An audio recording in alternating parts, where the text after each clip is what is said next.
हमने pouch packing machine लाया है। अच्छा जी। ये टैंक है, इसमें सारा मिल्क फिल हो जाता है और अच्छा। ये पाइप के थ्रू इस मशीन के अंदर जाता है। हमने यहाँ पे इसका टेम्परेचर, वोल्टमीटर और कितने ml का बैग भरना है वो यहाँ से सब सेटिंग होता है और एक एक पाउच यहाँ पे सील पैक होके निकलता रहता है। और हम ये फिर भी उसको क्रॉस चेक करने के लिए वजन कांटे पे रखते हैं। 500 ml का एक एक पाउच हम बना रहे हैं। अच्छा, तो आपको इसकी ज़रूरत क्यों पड़ी, उसके बारे में आप बताइए आप। हाँ, मैं बताती हूँ जी। हम लोग पहले ग्लास बॉटल में मिल्क देते थे, तो जी। उसमें बहुत सारे इश्यूज थे। अच्छा। ये इस तरह की ग्लास बॉटल में हम मिल्क फिल करके देते थे। ठीक तो है। अब इसमें ऐसे तो बहुत अच्छा है कि ग्लास बॉटल है, पर इसके बहुत सारे ड्रॉबैक्स भी हैं। जी। सबसे पहला ड्रॉबैक ये है कि यहाँ पे बॉटल जो है वो क्लाइंट के यहाँ से एक तो कलेक्ट करनी रहती है, जी। क्लाइंट उसको क्लीन नहीं देते हैं। अगर अच्छा। इसमें एक ड्रॉप भी मिल्क या पानी रह जाता है हाँ। तो वो फार्म तक जब ये बॉटल वापस पहुंचती है तब हाँ। तक इसके अंदर छोटे छोटे जीवाणु उत्पन्न हो जाते हैं और स्मेल करने लग जाती है। अच्छा। ठीक है, इसके अलावा हम ये बॉटल्स जो है यहाँ पे लाके पूरा उनको क्लीन करते थे, वॉश करते थे और ड्राई करके उसको सुखाने के बाद ही भरते थे। अच्छा। पर फिर भी स्मेल के इश्यूज आते थे बॉटल में से। ठीक। प्लस फार्म पे क्या है कि ड्रेनेज सिस्टम नहीं होता है, तो यहाँ पे हम लोगों ने रोज़ का 1000 लीटर पानी बॉटल क्लीन यूज करने के लिए होता था। ये हमने उसके लिए ही बनाया था, मैनुअली बॉटल्स क्लीन करवाते थे। अच्छा। ठीक है, बॉटल्स फूटे नहीं उसके लिए मैटिंग कर रखा था। हाँ। और इसका जो ड्रेनेज है वो पूरा इधर जाता है। तो अभी अच्छा। रोज़ का 1000 लीटर पानी यूज़ होता है, तो फार्म पे एक तो ये इशू आता है पानी का, प्लस पानी जो है वो पाउडर मतलब डिटर्जेंट वाला होता है, लिक्विड डिटर्जेंट यूज़ करते थे फॉर क्लीनिंग। तो उस पानी को फार्म में ही हमें रिलीज़ करना पड़ता है क्योंकि यहाँ पे कोई ड्रेनेज सिस्टम नहीं होता है। हाँ। तो यहाँ पे एक तरह से उसकी भी गंदगी हो रही थी। जी। अदर देन और दैट वेस्ट भी हो रहा था पानी। हाँ, पानी वेस्ट हो रहा है, फार्म के अंदर सोप का पानी आ रहा है, जी। प्लस बॉटल में स्मेल के इशू आ रहे हैं। डिलीवरी करते टाइम रोज 2 4 5 बॉटल फूट जाती थी लोगों के वहाँ से। अगर यहाँ से 100 बॉटल गई है ना तो आती है 40 या 85 ही। तो रोज वो बॉटल्स के लफड़े होते हैं। प्लस जो डिलीवरी बॉयज है उनकी कैरिंग कैपेसिटी कम हो जाती है कि वो लोग दूध से ज्यादा उनकी बॉटल का वजन हो जाता था। हाँ। तो वो उनको बहुत ध्यान रखना पड़ता था डिलीवरी करने में, वापस कलेक्ट करके लाने में। जी, जी। फिर फार्म स्पेशली तो बॉटल्स देने यहाँ नहीं आते, तो वो नेक्स्ट डे जब दूध लेने आते हैं तभी वो बॉटल्स रख के जाते हैं। तो एक दिन वो फार्म बॉटल्स जब कार में पड़ी रहती तो उसकी वजह से भी उसमें स्मेल आती थी। बेसिकली हम तो इस फील्ड से बिल्कुल भी कनेक्टेड नहीं है। हाँ जी। मैं खुद बायोलॉजी टीचर थी। अच्छा। लास्ट 14 ईयर्स तक मैंने 11-12 स्टैंडर्ड में बायोलॉजी पढ़ाया है। हाँ जी। और आफ्टर कोविड हमने ये खेत शुरू किया है। हमने अपने लिए गाय को पालना के लिए कोशिश की थी। अच्छा। लेकिन सिटी में आपको गाय के रखने की जगह इजीली नहीं मिल सकती। जी, जी। इसलिए फिर हमने सिटी के बाहर जगह ढूंढना शुरू किया। अच्छा। और बाद में थोड़ा हमें गांधीनगर के बाहर ये जगह मिली है। अच्छा। जो अराउंड मेरे घर से 40 to 45 किलोमीटर्स दूर है। ठीक है। तो फिर हमने सोचा कि अब 2 गाय के लिए इतना दूर आना जाना तो प्रैक्टिकल हो ही नहीं पाएगा। इसलिए फिर हमने ये अपने फ्रेंड्स और फैमिली के लिए 4 गाय से शुरू किया था। पहले 4 गाय लाए, फिर उसके बाद धीरे धीरे हमने 2 गाय 4 गाय इस तरह से बढ़ाई। और ये करने का मेन रीज़न ये था कि मेरे जेठ जी हैं 30, मेरे ब्रदर इन लॉ 39 की एज में उनको किडनी की प्रॉब्लम हुई। और 1 साल तक हमने उनका बहुत सब ट्रीटमेंट सब करवाया। और तब हमें पता चला कि उसके पीछे का रीज़न पोल्यूशन, फूड, हमारा एनवायरनमेंट यही था। तो फिर हमने सोचा कि क्यों ना कि अब जो हो गया है उसको तो एक्सेप्ट करना ही पड़ेगा। पर अब अपने नेक्स्ट जनरेशन को, अपने बच्चों के लिए और नेक्स्ट जनरेशन के लिए कुछ अच्छा कर पाएँ, इसलिए हमने सोचा कि देसी गाय का पालन करना सबसे उत्तम रहेगा, ताकि हम लोग को अच्छा खाना, अच्छा एनवायरनमेंट, दूध, दही, घी सब अच्छा मिल सके। और साथ साथ में देसी गाय का गोबर तो ऐसे आपको पता ही है कि कितना न्यूट्रिटिव है, तो उससे हम लोग जैविक खेती भी करते हैं। अच्छा, आपसे मैं एक बात पूछना चाहूँगा कि आपने देसी गायों में गिर के ऊपर ही काम करना क्यों चाहा? आप और भी बहुत कोई भी देसी गाय का कर सकते हैं। अच्छा। पर हमारे यहाँ पे 2 तरह की मेन है, एक है काकरेज और एक है गिर। तो गिर क्या एक्चुअली कंपैरेटिवली इनका नेचर बहुत ही पोलाइट और शांत होता है, इतनी एग्रेसिव नहीं होती है। तो as such being not from this background हम लोगों को थोड़ा इजी हो सके, इसीलिए हमने ये गिर गाय चूज़ की थी। नो डाउट सभी देसी गाय अपने अपने राज्य में अपने अपने स्थल के हिसाब से बहुत ही महत्वपूर्ण है। लेकिन हमारे यहाँ पे काकरेज चलता है मेन, मतलब 2 प्रजाति है मेन, एक है काकरेज और एक है ये गिर। तो ठीक है। गिर एग्रेसिव नहीं होने की वजह से बहुत ही इनको लगाव होता है, बहुत शांत होती है और बहुत ही प्यारी होती है, इसलिए हमने गिर चूज़ की। तो आपके इस फार्म पर जो काम करने वाले कर्मचारी हैं, हाँ। उनकी संख्या कितनी है? अराउंड 15 लोग हमारे यहाँ पे काम कर रहे हैं। जो सारे फार्म की देखभाल करते पूरा, हैं। हाँ। ठीक और है। जिसमें धोने वाले हैं, मिल्किंग वाले जो गाय का दूध दोने का काम करते हैं, जी। और ये पूरा साफ सफाई जो करते हैं वो 4 लोग हैं। उसके अलावा हमने एक वेटरनरी डॉक्टर रख रखे हैं, अच्छा, डॉक्टर संदीप जी, जो हमारे पूरे गाय का सारा डेटा मैनेज करते हैं। साथ साथ में कौन सी गाय का कब पीढ़ी कितना कब होने वाला है, कोई हीट में है, या पूरा डेटा, मतलब गाय की पूरी देखभाल प्लस डेटा, जी। किसका कितना फीड है, किसको कितनी क्वांटिटी में देना है। हमने यहाँ पे बहुत ही अच्छा रेगुलेशन कर रखा है। और जैसे मिल्किंग काउस का सेक्शन अलग है, फिर छोटे बच्चे जो मिल्क पी रहे हैं उनके लिए हमने उधर छोटे 2 सेक्शंस बना रखे हैं।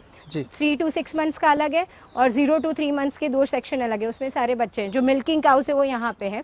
पीछे के साइड हमारे 4-5 सेक्शन बने हुए हैं, जिसमें 6 to 12 मंथ्स की बच्चे और बच्चियाँ दोनों अलग अलग है।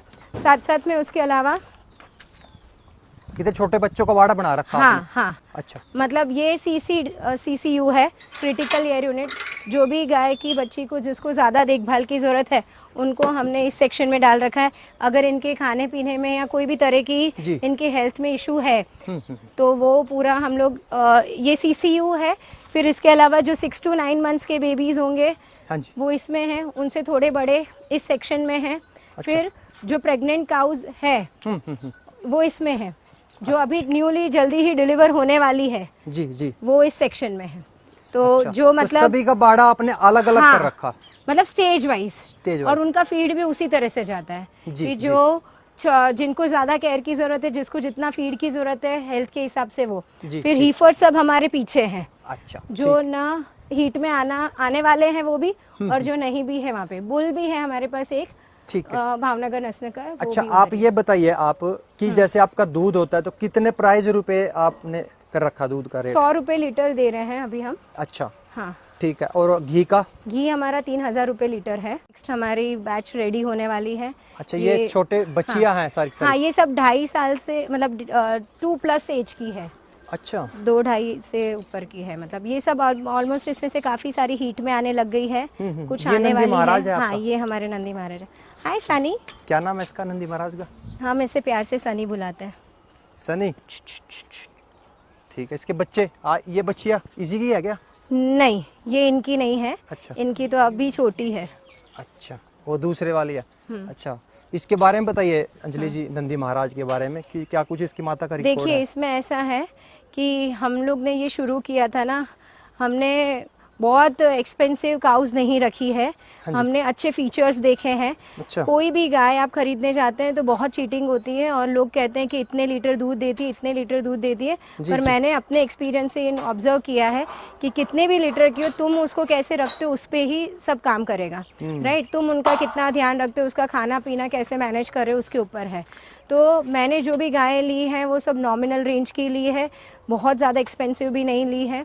और ब्रीड हम डेवलपमेंट कर रहे हैं, उस पर अभी हम काम कर रहे हैं। राइट, पहले इतना ज़्यादा नहीं ध्यान दिया था, पहले हमने नॉर्मल रेंज की काउस ली थी, पर अब हमारा मेन फोकस है कि अच्छी ब्रीड डेवलप करें ताकि अच्छे जनरेशन डेवलप हो, जिससे मिल्क की क्वालिटी और क्वांटिटी दोनों मेंटेन रहे। आपके यहाँ पर मैक्सिमम एक गाय कितना दूध निकाल पाती है? जनरली एक टाइम का 5 से 6 लीटर एवरेज है। अच्छा, एक टाइम का। एक टाइम हाँ, जिसमें हम 2 आंचल का दूध बच्चे को पिला देते हैं। अच्छा। तो हमको जो मिलता है वो अराउंड 3-3.5-4 लीटर जितना मिलता है 2 आंचल का पिलाने के बाद। वो एवरेज है एक टाइम का। और हम लोग का ये जो बुल है सनी, ये भी हमने भावनगर ब्लड लाइन का है। जी जी। और इनके जो भी जनरेशन है, फीचर सब अच्छे हैं। इनके बच्चे अब पहली बियात के हैं हमारे पास। अच्छा। वो उधर पीछे हैं, वो सब उन्हीं के बच्चे हैं, पर अभी तक कोई रेडी नहीं हुआ है। 30 से 35 लीटर दूध का दही बनाते हैं, दही का बिलोना करते हैं और फिर उसका घी बनाते हैं ट्रेडिशनल मेथड से, चूल्हे के ऊपर मिट्टी के बर्तन में गर्म करते हैं। अच्छा। और इसमें हम मलाई नहीं निकालते हैं। एक्चुअली घी में क्या है, बहुत सारी तरह की मिलावटें होती हैं। जी जी। कि आप गिर गाय का घी देखेंगे तो आपको बहुत अलग अलग प्राइस रेंज में मिलता है। राइट, तो अगर लोग मलाई में से घी बनाते हैं तो उसकी प्राइस कम हो जाती है, क्योंकि वो दूध का कुछ और यूज़ कर लेते हैं। अपने ऐसा नहीं करते। Whole milk is use to make curd, and curd में से फिर मक्खन निकाल के घी बनता है। हाँ, उससे ना पौष्टिकता भी बरकरार रहती है। राइट, क्योंकि मलाई निकल जाएगी। हाँ। एक्चुअली मलाई जो है वो तो सिर्फ फैट है, तो जी। उसकी न्यूट्रिटिव वैल्यू नहीं होती है, वो सिर्फ फैट होता है, ठीक है। और इसमें क्या होता है कि पूरा दूध का जो भी कंटेंट है वो दही में कन्वर्ट हो जाता है, तो दही की तो और ज़्यादा न्यूट्रिशनल वैल्यू बढ़ जाती है, तो वो जो घी है वो ज़्यादा रिच हो जाता है न्यूट्रिटिवली। जी जी जी।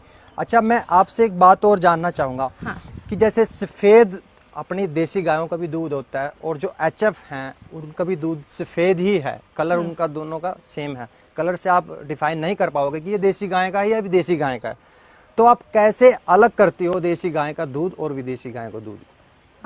बेसिकली हमको विदेशी गायों में इंटरेस्ट ही नहीं है, वो तो मिल्किंग मशीन की तरह यहाँ यूज़ हो रही है। ब्रिटिशर्स आए और उन्हें यहाँ ले आए और वो एज अ मिल्किंग मशीन की तरह होती है, उसको कोई लगाव नहीं उसके बच्चे से, उसके दूध हार्मोनल इंजेक्शंस देते हैं और दूध बनता रहता है। जबकि ऐसा नहीं होता है देसी गाय में। देसी गाय का दूध में कलर में डिफरेंस होता है, वो थोड़ा पीलाश वाला होता है, ठीक है। एचएफ का जो होता है वो कंपैरेटिवली वाइट होता है, बफेलो का तो एकदम ही वाइट होता है और उसमें फैट बहुत होता है, और जो गिर गाय देसी गाय जो भी है उसका थोड़ा पीलाश में होता है दूध, ठीक है। तो एक ये है, प्लस इनके ऊपर देसी गाय में हम्प होता है, ये जो हम्प है उसका बहुत ही महत्व है, देसी गाय की पहचान ही ये हम्प है, ठीक है।